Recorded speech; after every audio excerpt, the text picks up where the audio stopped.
करेंगे। जैसे कि हमें पता है CCMT काउंसलिंग शुरू हो गई है, ठीक है।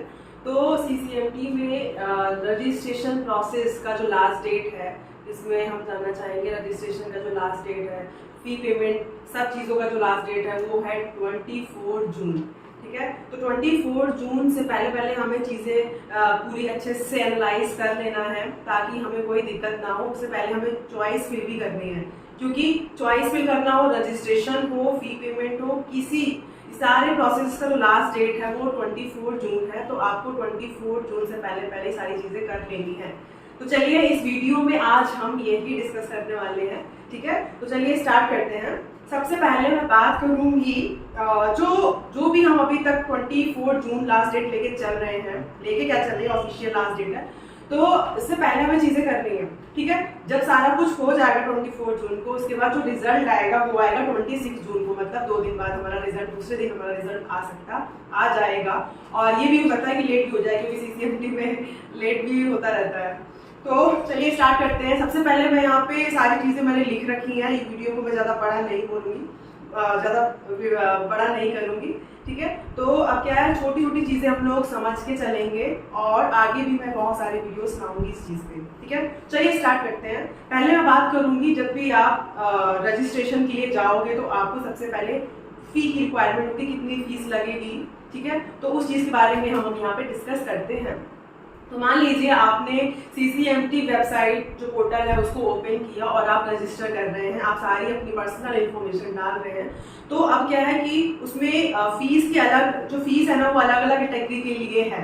तो जैसे कि पहले क्या होता था कि CCMT जो नॉर्मल राउंड होते थे, रेगुलर राउंड प्लस में जो स्पेशल राउंड होते थे वो एक साथ हो जाते थे। इस बार क्या है, CCMT में चेंजमेंट आया है और वो ये है कि रेगुलर राउंड के लिए आपको तो रजिस्ट्रेशन करना ही करना है।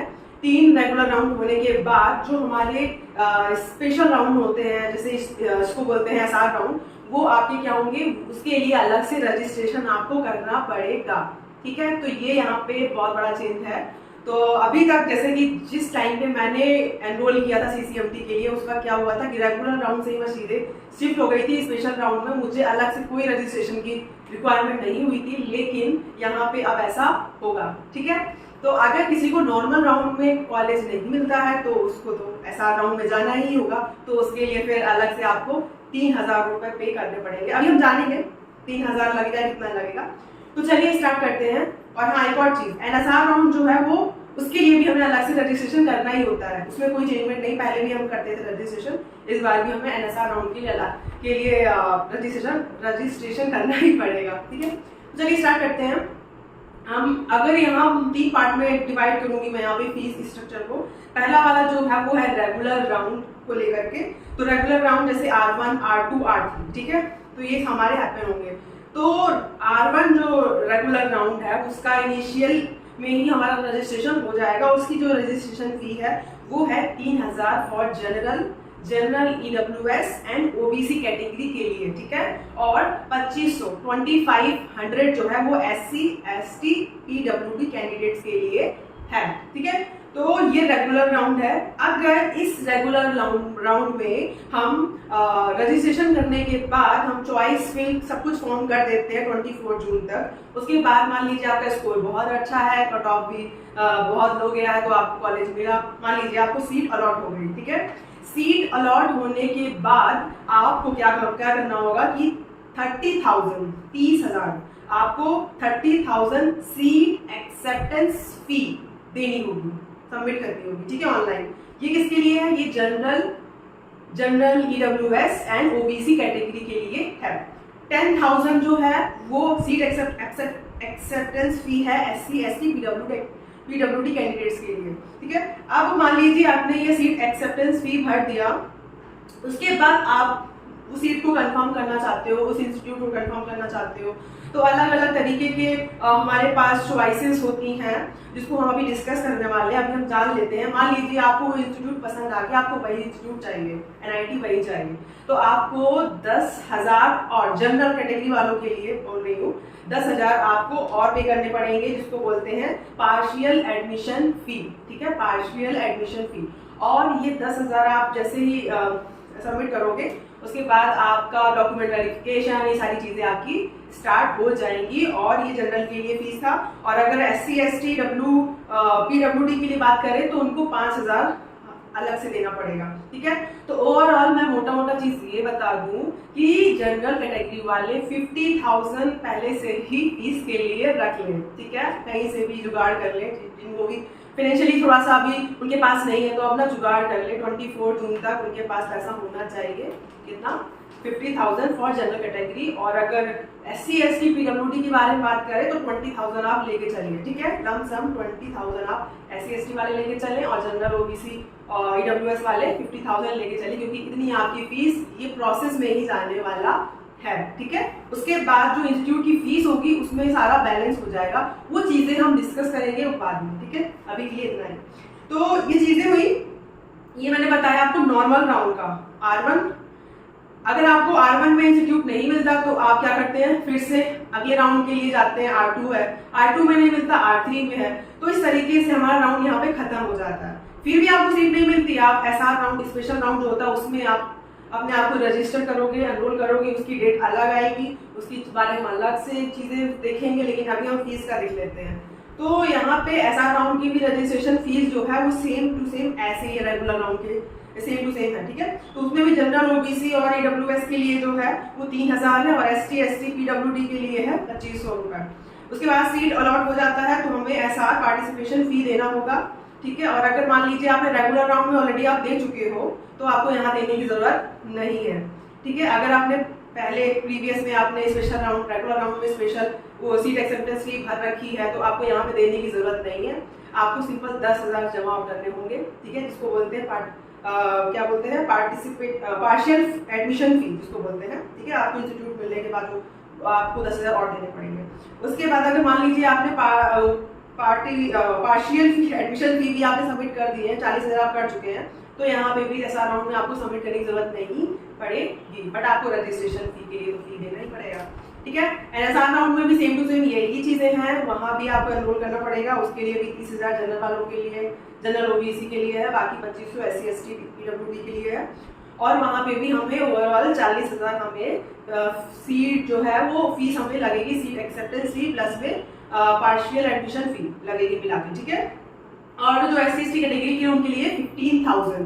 तो इस तरीके से आप समझ सकते हो कि ओवरऑल जो हमारा सीट एक्सेप्टेंस फी और पार्शियल एडमिशन फी जो है वो कुल मिला के जनरल वालों के लिए है 40,000 और SC ST कैटेगरी वालों के लिए है 15,000, ठीक है। तो इस तरीके से हमने यहाँ पे फीस स्ट्रक्चर के बारे में बात किया। और आपको क्या करना पड़ेगा, रजिस्ट्रेशन की 3,000 जो भी मिला के आपके आराम से जनरल के लिए 40 अगर मतलब वो डिफरेंट आप पे डिपेंड करेगा कि आप SR राउंड में भी ले रहे हो, रेगुलर राउंड में भी ले रहे हो, तो फिर 3,000 6,000 हो गए। तो इस तरीके से मैं यही बोलना चाहूंगी कि आप 50,000 रुपए अपने आप से पहले से ही सेव करके अपने पास रखो, ताकि आपको कोई दिक्कत ना हो आने वाले दिन में, ठीक है। तो इस तरीके से ये चीजें हुई। अब मैं बता देती हूँ कि जब भी हम लोग जो हमें चॉइस फिलिंग होती है, चॉइस फिलिंग के बाद हमारे पास ऑप्शंस होते हैं कि हमें फ्रीज करना है इस इंस्टीट्यूट को या फिर आगे जाना है। उसके लिए 4 तरीके के हमारे पास ऑप्शंस होते हैं, जिसमें से पहला ऑप्शन होता है फ्लोट, ठीक है, फ्लोट होता है। दूसरा स्लाइड, तीसरा surrender, participate in next round और फोर्थ वन है फ्रीज। तो अब इन चारों की मैं मीनिंग आपको बता देती हूँ। तो फ्लोट का मतलब ये होता है कि मान लीजिए आपको कोई कॉलेज मिल गया है, NIT मिल गया है, बट आपको वो NIT या फिर कॉलेज नहीं चाहिए, आपको उससे भी अच्छा चाहिए जो आपने चॉइस में ऑलरेडी फिल किया हुआ है। चॉइस आप प्रायोरिटी वाइज फिल करोगे। अगर आपने ऐसे ही रैंडम नंबर पे कर दिया तो दिक्कत है। तो अगर आपको अच्छा भी मिल गया है तो अगर आप फ्लोट करोगे तो जो भी आपने लोअर कॉलेज डाला होगा तो वो मिल जाएगा। तो इसीलिए चॉइस फिलिंग हमें बहुत अच्छे से करनी है, प्रायोरिटी बेस करनी है, ताकि हमारे जो हाई चांसेस हो आगे अच्छे NIT मिलने के। तो चॉइस फिलिंग का ऑर्डर जो है उसके लिए मैं अलग से वीडियो बनाऊंगी और चीजें डालूंगी। 24 जून के पहले ये सारी चीजें मैं करूंगी, ठीक है। चलिए, फ्लोट का हमें मतलब जाना कि मतलब क्या जानना है हमें, मतलब ये है फ्लोट का मतलब कि अगर आपने रजिस्ट्रेशन किया और आपको इंस्टीट्यूट मिल गया लेकिन आपको वो इंस्टीट्यूट नहीं चाहिए तो आप क्या करोगे, फ्लोट कर दोगे। मतलब आने वाले जो फर्दर जो राउंड है जो इंस्टीट्यूट मिलेगा उससे हाई प्रायोरिटी वाला वो आपको मिलेगा।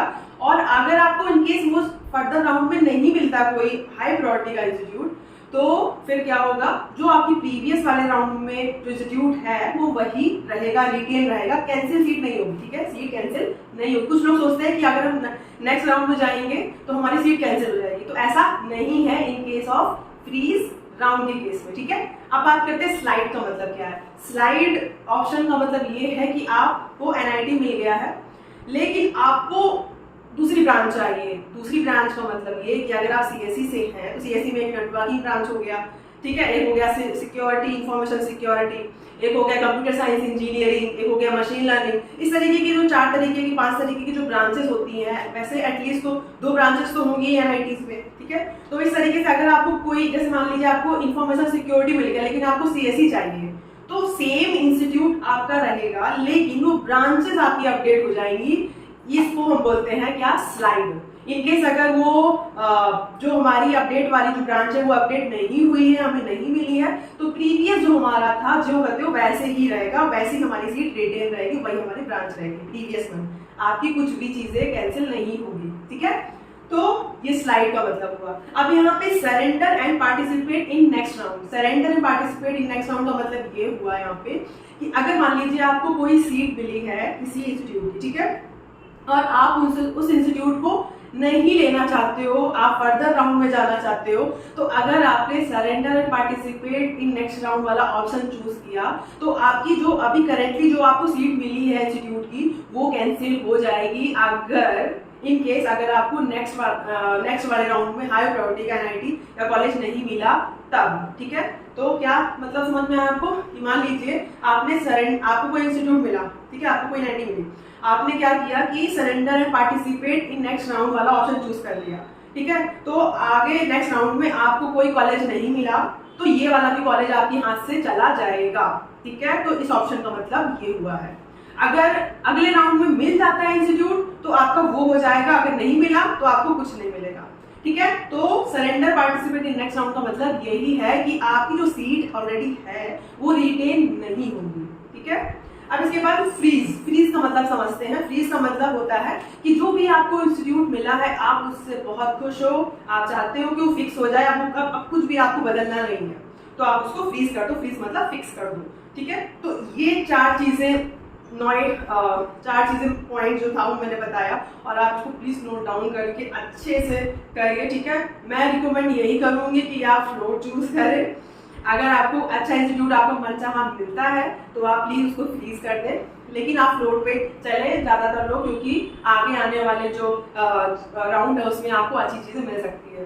थोड़ा surrender participate in next round वाला थोड़ा ये रिस्की है, ठीक है, क्योंकि आपका जो रिटेन सीट आपकी नहीं होगी, जो प्रीवियस में आपकी थी तो वो रिटेन नहीं होगी, तो आप सोच समझ कर ही करें। अगर आपको इंस्टीट्यूट, मान लीजिए आपको इंस्टीट्यूट चाहिए ही नहीं, चाहिए तो अच्छा चाहिए, या तो आपको एमटेक करना ही नहीं है, सिर्फ आपको अच्छी एनआईटी चाहिए और वरना आपको एमटेक करना ही नहीं है, तो आप उस केस में surrender participate in next round choose कर सकते हो, क्योंकि आपको अगर एनआईटी 3G नहीं मिला तो आपको कुछ नहीं मिलेगा, अगर मिल गया बाय लक एनआईटी 3G तो आप एडमिशन ले लेंगे, ठीक है।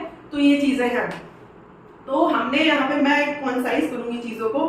पहली चीज ये कि रजिस्ट्रेशन, ऑनलाइन चॉइस, जो फिलिंग, लॉकिंग, सब चीजों का जो लास्ट डेट है वो 24 जून है, और सब कुछ प्रोसेस होने के बाद जो रिजल्ट आएगा पहले राउंड का वो आएगा 26 जून को, ठीक है, पहली चीज। दूसरी चीज ये कि आप जो भी आप अगर जनरल कैटेगरी से बिलोंग करते हैं तो आप अपने पास 50,000 सेव करके चलिए, और अगर आप SC ST PWD कैटेगरी से बिलोंग करते हैं तो आप 20,000 रुपीज सेव करके चलिए। किसके लिए? ये पार्टिसिपेट जो फी होगी CCMT की उसके लिए, ठीक है। तो थर्ड जो चीज है मैं आपको बताने वाली हूँ वो ये है कि अगर आप जनरल से कैटेगरी से बिलोंग करते हैं तो आप क्या करें, आपकी जो ओवरऑल जो लमसम फी होगी रजिस्ट्रेशन की 3,000 हो गई, उसके बाद जो इंस्टीट्यूट वाली जो सारी फीस है, सीट एक्सेप्टेंस और पार्शियल एडमिशन फी, उसको मिला करके वो कितनी होगी? 40,000, ठीक है। तो 3,000 ये 40,000 हो, तो इस तरीके से आपकी 43,000 हो गया। लेकिन 3,000 जो है रजिस्ट्रेशन फी वो नॉन रिफंडेबल है, ठीक है।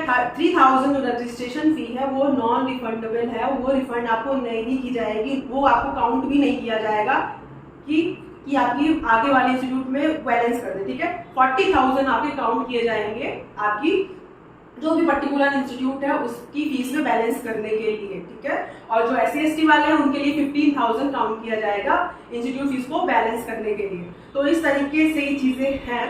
तो अब इसके बाद हम जहाँ फोर्थ जो चीज़ जानते हैं वो ये जानते हैं कि हमें फ्रीज का मतलब पता होना चाहिए, फ्लोट का मतलब float, slide, surrender and participate in next round, और फीस का मतलब पता होना चाहिए। फ्लोट मतलब ये कि अगर आपको कोई कॉलेज अलॉट है तो आपका रिटेन रहेगा और नेक्स्ट राउंड में अपडेशन भी हो सकता है। और स्लाइड का मतलब ये है कि आपकी उसी पर्टिकुलर इंस्टीट्यूट में आपके ब्रांचेस स्लाइड हो सकते हैं, अपग्रेड हो सकते हैं। और सरेंडर का मतलब ये है कि आपका प्रीवियस वाला जो करंट आपको इंस्टीट्यूट मिला है, इन केस अगर आपको नेक्स्ट राउंड में अच्छा नहीं मिलता है तो आपकी प्रीवियस वाली जो सीट है, जो करंट आपको मिली हुई थी, वो आपकी कैंसिल हो जाएगी, वो आपको नहीं अलॉट होगी, ठीक है। सरेंडर का मतलब यहाँ पे सरेंडर वाला चॉइस ये हो गया। इसके बाद फीस का मतलब ये होगा कि जो भी आप इंस्टीट्यूट पसंद करते हैं, आपको लगा कि बहुत अच्छा है तो आपने उसको फिक्स कर लिया। अब आप आगे फर्दर जो आने वाले इंस्टीट्यूट के जो अपडेशन है उस पर आप पार्टिसिपेट नहीं ले सकते हो, ठीक है। तो ये रही यहाँ पे सारी चीज़ें। अब इसके बाद हम नेक्स्ट वीडियो में देखेंगे कि हमारी फीस जो है वो रिफंडेबल कौन सी फीस है, कौन सी नॉन रिफंडेबल है, ठीक है। तो सारी चीजें हम यहाँ पे देखेंगे, क्योंकि रिफंडेबल, नॉन रिफंडेबल ये सारी चीजें हमारी regular, special round, NSR round, तीनों के डिफरेंट केसेस यहाँ पे बनते हैं। तो चलिए चलते हैं, नेक्स्ट वीडियो मिलते हैं, तब तक के लिए बाय बाय, स्टे हेल्दी।